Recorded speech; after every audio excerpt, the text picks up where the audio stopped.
Hi friends, welcome back. Good news, ఇదొక Korean thriller. తెలుగులో కూడా స్ట్రీమింగ్ అవుతుంది నెట్ఫ్లిక్స్లో.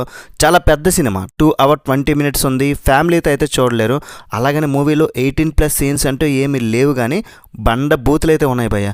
కొంతమంది రివ్యూస్ చూశాను, వాళ్ళ ఫ్యామిలీతో అయితే చూడొచ్చు అని చెప్తున్నారు, కానీ మరి నిజంగా చూసారో లేదో తెలీదు. కానీ ఓన్లీ 18+ సీన్స్ ఉంటేనే ఫ్యామిలీతో చూడలేరా? ఇందులో బూతులు, ఎల్ కొడక, నీ జీలో ఏం పెట్టుకున్న ఒరే ఎర్రిప్పి ఇలాంటివి అన్నమాట. సో ఫ్యామిలీతో అయితే స్కిప్ చేయడం బెటర్.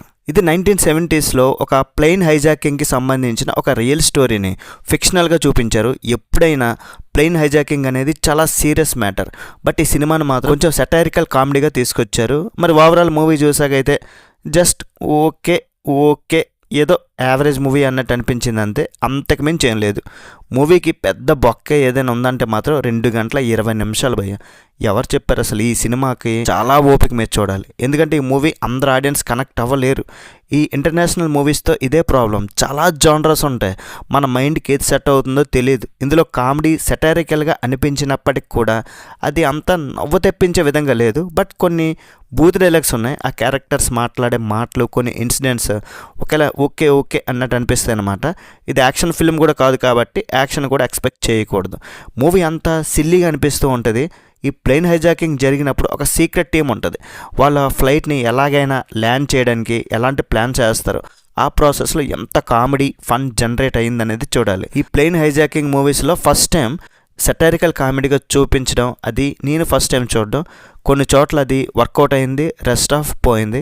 రన్ టైం అయితే విపరీతంగా పెరిగిపోయింది, అసలు 2 hours బిలో అండ్ 1.5 hour లోపు ఫినిష్ చేస్తే మూవీ కరెక్ట్గా ఉండేది, ఓకేలా అయి ఉండేది. ఇందులో కొరియన్ అండ్ జపనీస్ ఆర్టిస్టులు ఉన్నారు, వాళ్ళైతే బాగానే యాక్ట్ చేశారు. ఈ సినిమాకి బ్యాక్ బోన్గా నిలిచిందంటే మాత్రం ప్లేన్ పైలట్స్. ఆ క్యారెక్టర్స్ బాగున్నాయి. క్యారెక్టర్ బేస్డ్ కామెడీ ఇష్టపడే వారికి ఒక చాయిస్, కానీ ఎక్కువ ఎక్స్పెక్ట్ చేయకూడదు. అండ్ ఈ ఇన్సిడెంట్ గురించి పెద్దగా తెలియదు కాబట్టి అంతమందికి కనెక్ట్ అవ్వదు. మూవీ మేకింగ్ అయితే చాలా బాగుంది, విజువల్స్ టాప్ నాచ్ ఉంటాయి, బ్యాక్గ్రౌండ్ స్కోర్ నచ్చింది. ఫైనలీ ఈ మూవీ కూడా అందరి కోసం కాదు, సెటైరికల్ కామెడీస్ కొంచెం సోగా ఉన్నా పర్లేదు, చూసేద్దామంటే ఓకే, కానీ లాంగ్ రన్ టైం అయితే మీరు తట్టుకోవాలి. అది ఓకే అనుకుంటే ఈ హిస్టరీ గురించి, పొలిటికల్ బ్యాక్గ్రౌండ్ గురించి మీకు ఏమి తెలియకపోయినా జస్ట్ టైంపాస్ కోసం ఏదో ట్రై చేయాలంతే. మరీ పక్కాగా చూడాల్సిన, రికమెండ్ చేయాల్సిన ఫిలిం అయితే కాదు. మరి ఓవరాల్ రేటింగ్ ఎంత ఇస్తారంటే మూవీకి 2.75 out of 5. That's it guys. Review నచ్చితే ఒక్క లైక్ అయ్యండి చాలు. నెక్స్ట్ వీడియో మళ్ళీ కలుద్దాం. బై బాయ్ అండ్ జై హింద్.